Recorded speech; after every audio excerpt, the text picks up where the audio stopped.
नमस्कार तायड्यांना. हे बघा, गावरान पद्धतीनं कमी सामानात कसं वांगं बनवायचं ते तुम्हाला शिकवते.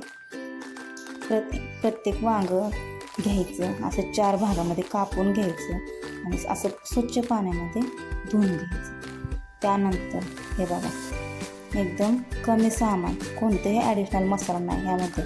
घरगुती सगळं लसूण, खोबरं, शेंगदाणं, गावरान तिखट, कोथिंबीर, हळद, चवीपुरतं मीठ आणि हे बघ जिरं, मोहरी नंतर फोडणी देण्यासाठी वापरायचं. हे घेतलेलं सामान थोडंसं पाणी टाकून असं मिक्स करून घ्यायचं. सगळं एकजीव करून घ्यायचं. सगळं मिक्स झाल्यानंतर वांग्यामध्ये थोडं असं भरून घ्यायचं.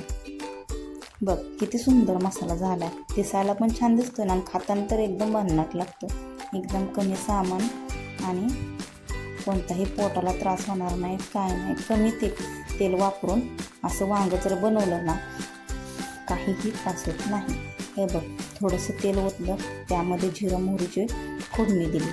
आता आपण मसाला तयार केला ना, त्यामधला थोडासा मसाला साईडला ठेवला तसा फोडणी देण्यासाठी. ते बघ टाकून घेतला. आता थोडासा तडतोड द्यायचा, म्हणजे थोडंसं तेल सुटेपर्यंत ना त्याला हलवून घ्यायचा.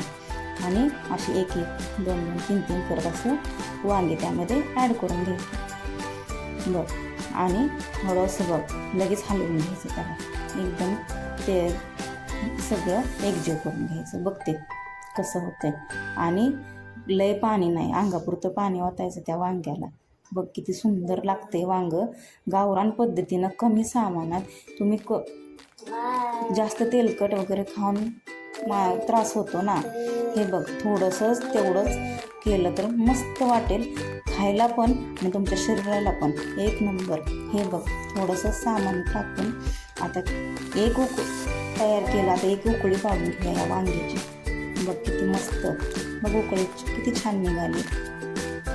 आणि हे आता मस्तपैकी एका ताटात वाढून घ्यायचं. बघ किती छान दिसतं. खाताना पण एक नंबर लागतं. कमी सामानात बनवलेलं असते, त्यामुळं त्रास होतो. अशा साध्या गावरान पद्धतीने बनवलेल्या रेसिपी पाहण्यासाठी चॅनलला सबस्क्राईब करा. भेटू लवकरच.